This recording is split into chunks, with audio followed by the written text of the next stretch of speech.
There are 22 criteria in total, and each briefly summarises a key area of a hub's work and activity.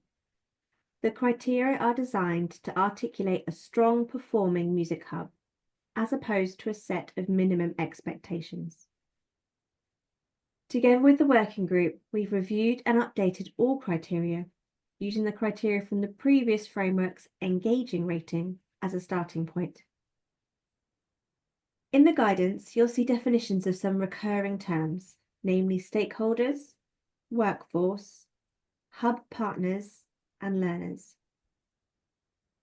And it's useful to remember that other Music Hub guidance, including the Local Plan for Music Education, or LPME guidance, and Revenue Grant Additional Conditions, provide more detail on some areas and clarify meanings.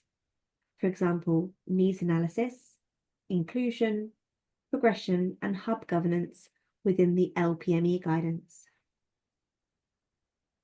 As you go through the list of criteria, you'll see that some have sub-clauses, and these expand on what is meant or present different aspects of an idea, particularly for performance areas that have a lot of aspects to them. Sub-clauses do not need to be rated individually, they're there to help you determine a rating. You can find a copy of the criteria within the template document as well.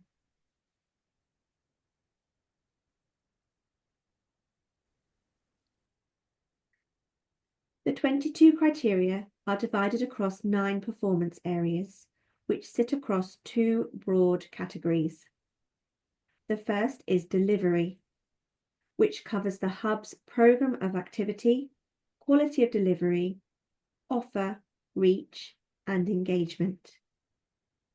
And the other is strategic ways of working, which is the hub's ways of working and cycles of strategic planning, including governance, leadership management, financial management and sustainability, and environmental sustainability. 2 performance areas sit across both categories as shown here. These are workforce development and partnerships. Workforce development is both about the workforce enabling and delivering hub activity employed by the hub lead organisation and hub partners, but also the wider workforce in the hub area delivering music education, for example, school teachers and freelancers. For partnerships, it recognises that the hub partners are not only a core part of the delivery of hub activity, but also fundamental to how the hub develops strategy and how the partnership is managed. As noted earlier, feedback on the pilot highlighted issues with the previous 7 performance areas overlapping, being interdependent, trying to cover too many things at once. So the refreshed framework has schools criteria now distributed across several different areas, including programme of activity, workforce development, and offer, reach, and engagement. It now has progression and inclusion criteria captured within quality of delivery to recognise that they are intrinsic aspects of high quality provision. And the sustainability performance area is now broken out into smaller sections across workforce development, governance, leadership management, financial management and sustainability, and environmental sustainability. Understanding need is also now its own performance area, having previously sat within programme of activity. This separation aids clarity, but also recognises its essential role in shaping the hub's strategic aims, objectives, and programmes of activity. We'll now talk a bit more about the framework structure and very briefly summarise each performance area.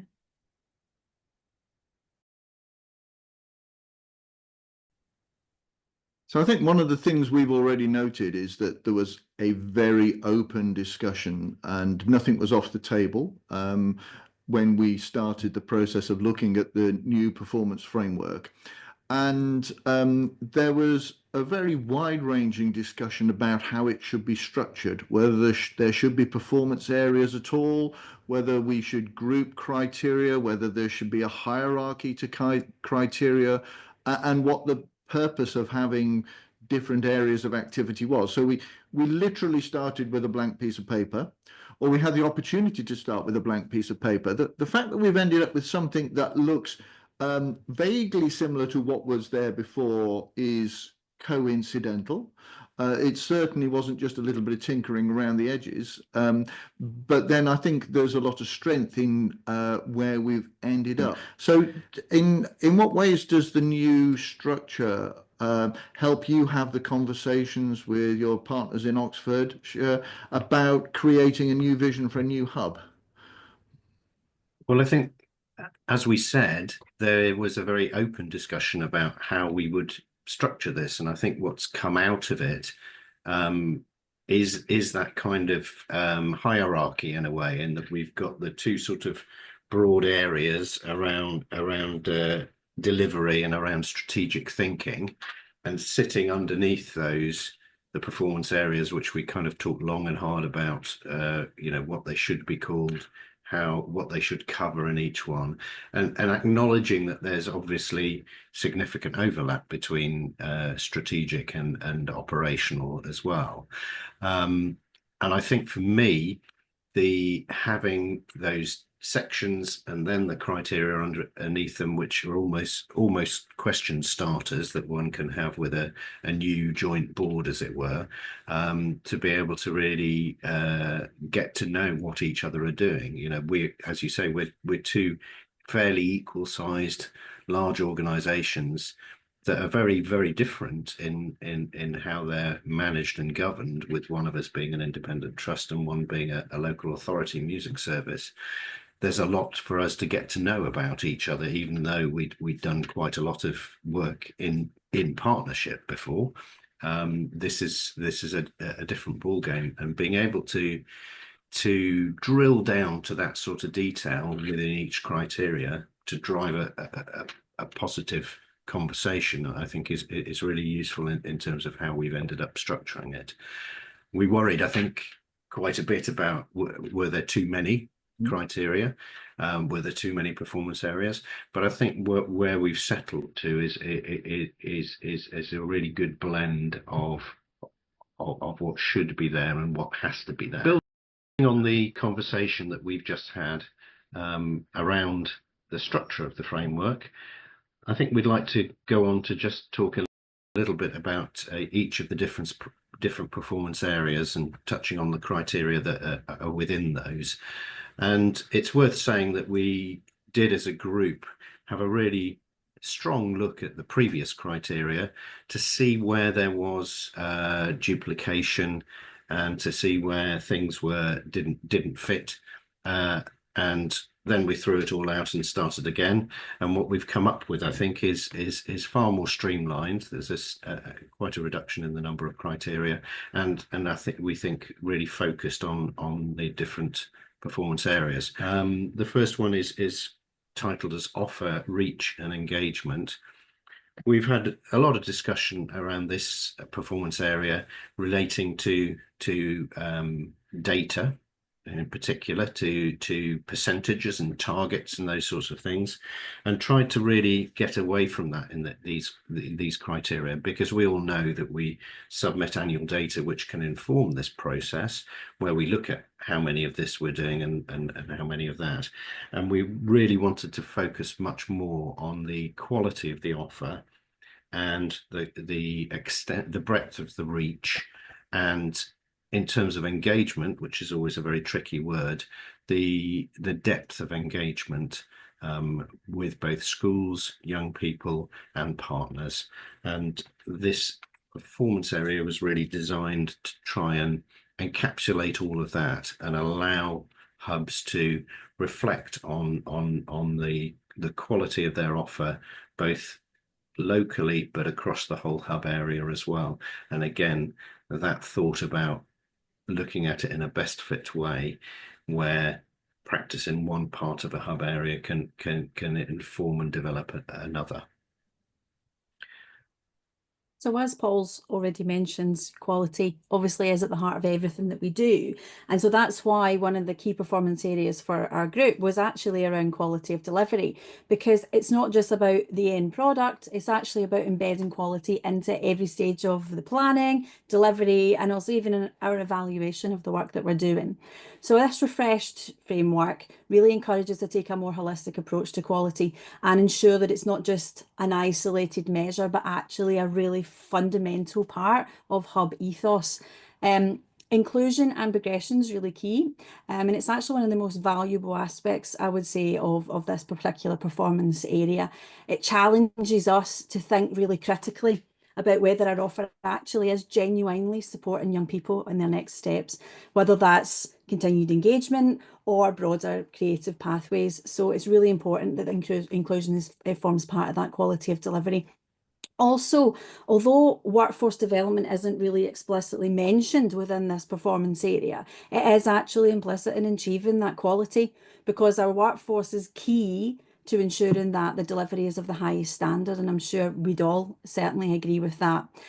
And then the performance area really reminds me that quality isn't just like a fixed point. It's that continuous process, reflection, development, collaboration, because by embedding quality across all of our work, we really can ensure that every young person can experience meaningful music making. And that's why we felt that quality delivery was a really important section here. Where the programme of activity is concerned, obviously our programme of activity is driven by documentation that we produce in the local plans, so it doesn't need to reproduce that. But it's important that we look back and reflect on the extent to which our knowledge and expertise and our experience is facilitating the programme which is devised and implemented, and that is reaching and responding to the diverse range of needs in a hub area. It's also important that the programme of activity supports well-being, and that the hub is communicating effectively with learners and stakeholders, and that we are clearly articulating the hub and its activities to all stakeholders, and that is supported by the relevant and appropriate resources, obviously including musical instruments, but also technology and adaptive and accessible instruments to ensure that there is inclusive practice across the hub. And as you've heard, workforce development is kind of interwoven through quite the previous performance areas quite strongly, and therefore, although we've included it as a separate performance area because we feel it's so crucial, both in terms of the delivery but also the strategic planning side of things, that we've ended up with a performance area with a single criteria, which is there in some ways to remind everyone of its importance. We're all in organisations where our lifeblood are the people who work within it and the people who we work with. And this is reflected by this just being a really strong single statement. The important thing as well that we discussed a lot was that there are different elements to workforce development. There is the workforce within our organisations and within the partner organisations of a consortium, of a hub, but there are also many people involved in music education in our hub areas, both in schools, in private organisations, individual teachers, often the ones who get left aside when it comes to training and development. And it's our responsibility to look at our whole ecosystem within our hub area of musical learning and try to help develop all of those people, from the childminders doing early years music right through to the people who deliver stuff in music centres and wider groups. And I don't think it's going to come as any surprise to anyone that partnerships have definitely made the final cut in this framework, because strong partnerships really are essential to the success of any music hub. This performance area really highlights the importance of not just having the partnerships, but actually ensuring that they are effective, all strategic, but genuinely collaborative. because it recognises that hubs, we're more than just providers. We actually play in a really key role in shaping the musical landscape of the place where we are, you know, influencing other sectors and then expanding opportunity for young people. So at the core, this performance area really is challenging us to think about how we're collaborating with others so that we can achieve more than we could perhaps as one single organisation. So I think that by taking this strategic approach to partnerships, we can really strengthen the hub's role in the wider place, influence policy and practice, and then more importantly, just ensure that young people have got access to a really high quality musical opportunity. The next performance area is titled Governance, Leadership and Management. As we know, strong and positive governance and leadership is really one of the key drivers to high quality performance in most education establishments.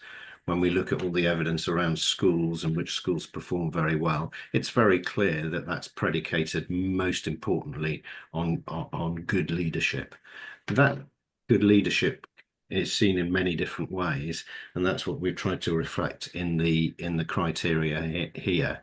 In my mind, it's kind of divided into two things, really. It's about having really strong governance structures, clarity of responsibility and delegated responsibility, and therefore clarity of accountability and delegated accountability. When that's in place, then it's about how you lead, and it's about developing those leadership behaviours across the hub piece, being modelled by people at the upper echelons of that, but therefore growing shared leadership right across organisations in order to make sure that all those high quality bits of delivery happen as they should be happening, and that all the opportunities are equitable and open to all the young people we want to engage through that quality of governance and leadership.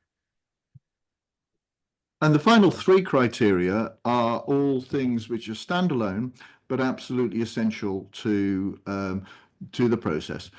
So finance, without sound finances, no hub is going to succeed. No hub lead organisation is going to be able to do everything it needs to do.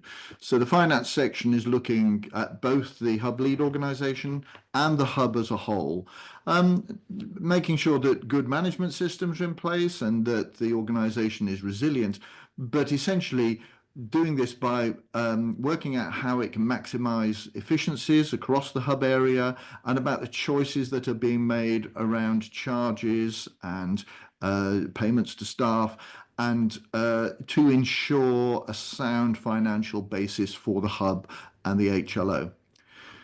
There's no surprise that needs analysis is on the list.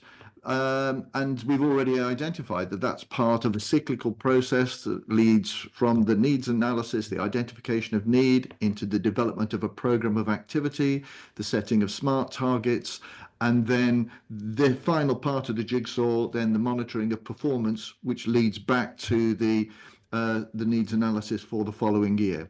So the needs analysis is an important part of that process. It's one of the criteria for success. And the final one is environmental sustainability, and this is a light touch area. And as far as the performance framework is going at this stage, the sector is in the early stages of considering how we respond to the climate crisis.